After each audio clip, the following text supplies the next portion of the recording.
Hindi na kami nag-uusap. Ha?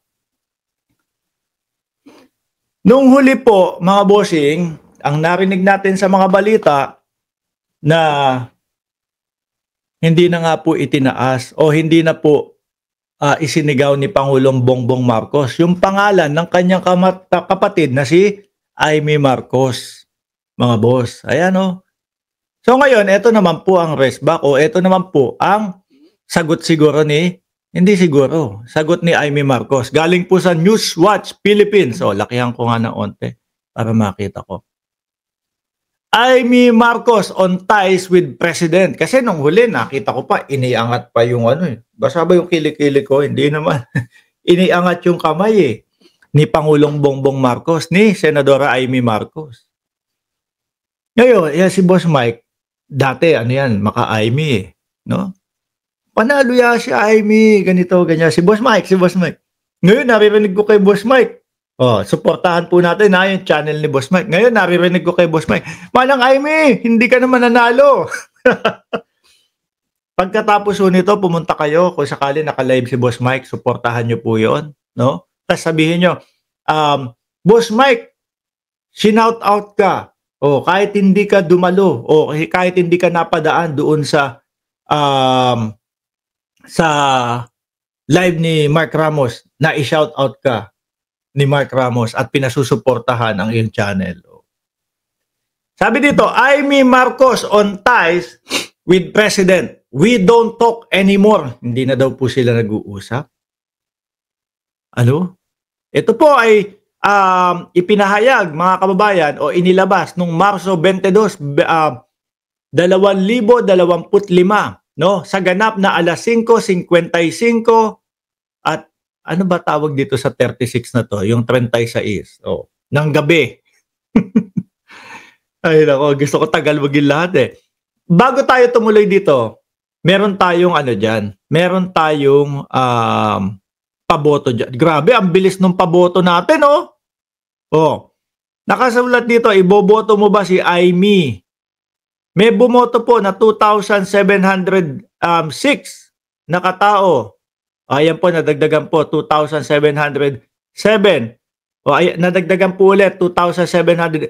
Tigilan nyo muna pagboto! hindi ko Stop muna kayo sa pagboto. Tuloy-tuloy Sasabihin ko, 2,760. Tapos may boboto. Babaguhin ko na naman. Eto, sige. 2,720 ang bumoto. Ayan. Dumagdag na naman. Game, 2,726 ang bumoto. No?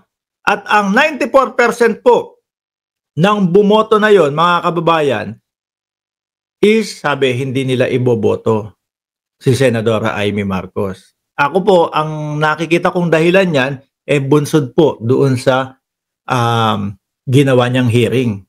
Na alam naman natin, ramdam naman natin, no? Na show off lang para makuha yung boto ng mga DDS. At ang nagsabi naman po ng iboboto nila ay 6% po. Out sa po yan, nasa 2,750 votes. Yan, mga kababayan. 94% ang nagsabing hindi iboboto at 6% lang ang sinabing iboboto po si Manang Amy. Ngayon, basahin natin tong balita na to. Metro Manila, Philippines. Presidential sister and Senator Amy Marcos on Saturday admitted that she and Ferdinand Marcos Jr., our president, don't talk anymore. Malalim na ito, ha? Baka nga totoo yung sinasabi nung iba, no? Hindi yan Marcos, Duterte yan. Amy Duterte, ganun. No? Simula pa lang nung nandoon si Senadora Amy Marcos, nung panahon na nagsisisigaw sila baste, no? Nandun si dating Pangulong Duterte, may adik tayong presidente, nandun siya. Magtatampo ka na no? Kung ikaw yung nasa posisyon ni Pangulong Bongbong Marcos. Tignan mo naman tong ate ko, isinisigaw doon sa mautog nila, adik ako. Tapos nakasuporta siya doon. 'Di ba? Wala namang patunay. Wala naman silang maipakita na adik ako. Tapos nakasuporta siya doon. Doon pa lang magtatampo na ang ating presidente. No? Sabi dito, this comes as the lawmaker lead a Senate inquiry on the legality of former President Rodrigo Duterte arrest under International Criminal Court charges. Hindi na kami nag-uusap, matagal na, no? She said in the statement. Tuloy natin 'to. Hindi na kami nag-uusap, matagal na. We don't talk anymore. It's been a long time.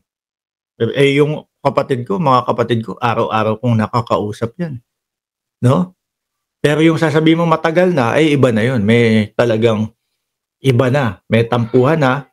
Pwedeng ganon. Busy na. Kapag busy ka naman, meron pa din yung small talk 'Di ba?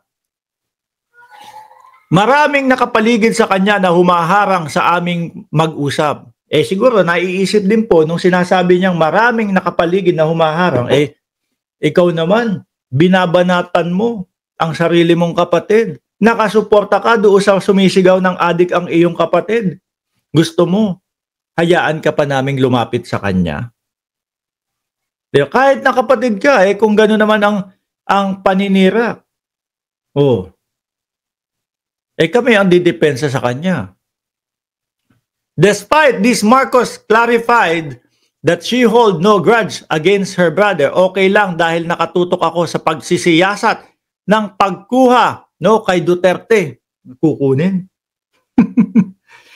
Manang, yun pong investigasyon o yung hearing na ginagawa niyo ho dyan sa Senado, halata po ng bayan yun. No, miski po yung gusto nyong mga makuha na boto ng mga DDS, halata po nila, ma'am. Halata po nila na Diyos ko naman, halata po, madam, na para lang po sa boto yun. No? Dahil mag-e-eleksyon. Kahit ano pa pong investigasyon, kahit ano pa pong gawin ninyo na hearing dyan sa Senado, ang sasabihin lang ng ICC dyan, may problema kayo sa pag-aresto o pag-usapan nyo dyan sa Pilipinas. Basta ang importante sa amin, ang paglilitis dito kay dating Pangulong Duterte. Diba? Yung paglilinis dito kay dating paglilitis kay dating Pangulong Duterte, yun ang importante sa amin. Na ipakita namin na maayos ang kanyang kalagayan, chinek up siya sa ospital na sinabi ni Medel Jaya na nawala daw ang Pangulo, hindi matagpuan. Na after ilang oras, binalik na po, galing lang ospital. Malabo pong mapabalik ang dating Pangulong Duterte. No? Kailangan matapos ang kanyang paglilitis. Kung sakali na acquitted, di uwi. Kaya lang, hanggat hindi yan ang solusyon dyan. Ang solusyon dyan, kumbaga, harapin ninyo yung katotohanan na nandun na siya at umpisa na ang paglilitis. Ang solusyon na magagawa ninyo ay yung pagpapabilis, pag-request na bilisan yung trial sa dating Pangulo. Yun ang makakatulong. Para sa ganon, kung talagang acquitted siya, di uwi na ng Pilipinas pagkatapos, di ba? Pagsamasamahin, yung mga, dahil ang nakikita natin, dalawang oras kada isang kada isang hearing. Pakiusap. Baka po pwede, pagsamasamahin, 3 hearing, gawing 5 oras po. Baka pwede, imbis na 6 na buwan ang pagitan, 1 buwan na lang po. Yun ang nakikita ko makakatulong sa inyo. Na kapag acquitted ang dating Pangulong Duterte, di wala pang 1 year, labas, uwi.